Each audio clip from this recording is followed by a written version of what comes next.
নমস্কার বন্ধুরা, আজ আমি চলে এসেছি আরেকটা রেসিপি নিয়ে। এটা একটা অন্যরকম রেসিপি। এই যে তোমরা দেখতে পাচ্ছ ছোলাগুলো কিন্তু আমি সারা রাত্রি ভিজিয়ে রেখেছিলাম। তারপরে এগুলোকে সেদ্ধ করে নিয়েছি। এই যে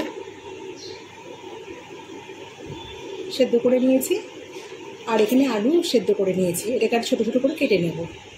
আজকে একটা অন্য ধরনের আমি রেসিপি রান্না করছি। সেজন্য আমি একটা মশলা করে নেবো। 1 চামচ ধনে নিয়ে নিয়েছি, 1 চামচ জিরে, তার সাথে এই আদাটুকু আমি কুচিয়ে দেবো, কাঁচা লঙ্কা দেবো ঝাল মতো, আর আমি একটু ঝাল ঝাল করবো। কাঁচা লঙ্কাগুলো দেবো আর ধনে পাতা সব দিয়ে একটা পেস্ট করে নিয়ে আসছি।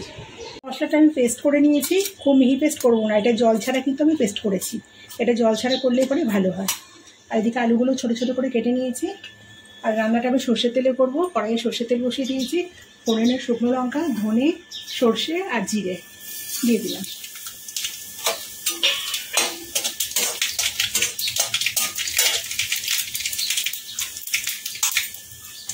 চড়বড় করে সব ফোড়নটা ভাজা হয়ে গেছে। এখন আমি মশলাটা দিয়ে দেবো। বন্ধুরা, এইভাবে একটা বানিয়ে দেখবেন। এটা লুচি, রুটি, পরোটা, মুড়ির সাথেও ভীষণ ভালো লাগে। আমি তো ঘটি বাড়ির মেয়ে, আমি তরকারি পাতি দিয়ে ডাল তরকারি পাতিতে আমি মুড়ি খাই। মানে ছোটোবেলা থেকে আমি খেয়ে এসেছি, এখনও খাই। আর এরকম খাবার হলে তো মুড়ি দিয়ে দারুণ লাগে আমার। মশলাটা ভালো করে ভাজবে। এর মধ্যে দিয়ে দেবো হলুদ গুঁড়ো। মিক্সি বাটিটা দিয়ে একটু জল দেবো, নাহলে মশলাটা পুড়ে যাবে। যেহেতু জল ছাড়া আমি পেস্ট করেছি। যাতে মিনিট 5 সময় দিয়ে ভালো করে ভেজে নেব। আমি ছোলাটা লবণ দিয়ে সেদ্ধ করেছি, কিন্তু আলুটা আমি লবণ দিয়ে সেদ্ধ করি না। আমি এখন এর মধ্যে নুন দিয়ে দেবো অল্প প্লেন নুন আর অল্প দেবো বিট লবণ।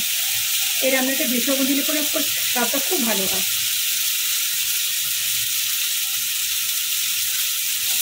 আবারও ভালো করে একটুখানি কষিয়ে নেব। শুরু করেছে। এখন আমি এর মধ্যে আলুগুলো দিয়ে দেবো আর ছোলাগুলো দিয়ে দেবো।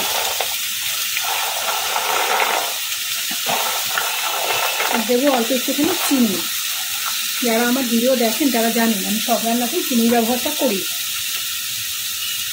চিনি না দিলে একটু ব্যালেন্স হয় না।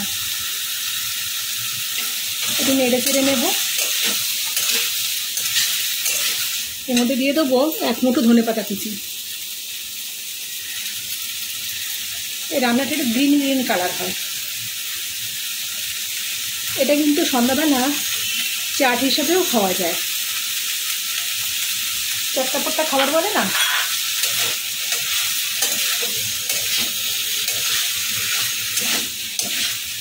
আমি কিন্তু এর মধ্যে কোনো জলের ব্যবহার করবো না।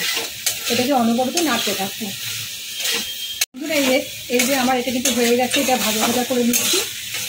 আর আমি কিন্তু এর মধ্যে 1 ফোঁটাও জলের ব্যবহার করিনি। এইভাবে একবার বানিয়ে দেখবেন। এই গরমের মধ্যে না মুখে স্বাদতে রাখে একটু অন্যরকম খাবার। একঘেয়েমি খাবার খেতে খেতে যখন আমরা বোর হয়ে যায়, এটা বাচ্চা থেকে বড় সবারই কিন্তু খুব ভালো লাগবে। রুটি বলুন, পরোটা বলুন, লুচি বলুন, মুড়ি বলুন, বা এমনি শুধু মুখেই বলুন, দুর্দান্ত লাগে। রেসিপিটা কেমন লাগলো অবশ্যই কমেন্টে জানাবেন। আর রেসিপিটা ভালো লেগে থাকলে একটা লাইক দেবেন। আর যে সমস্ত নতুন বন্ধুরা এখনও চ্যানেলটাকে সাবস্ক্রাইব করেনি তারা অবশ্যই চ্যানেলটাকে সাবস্ক্রাইব করবেন।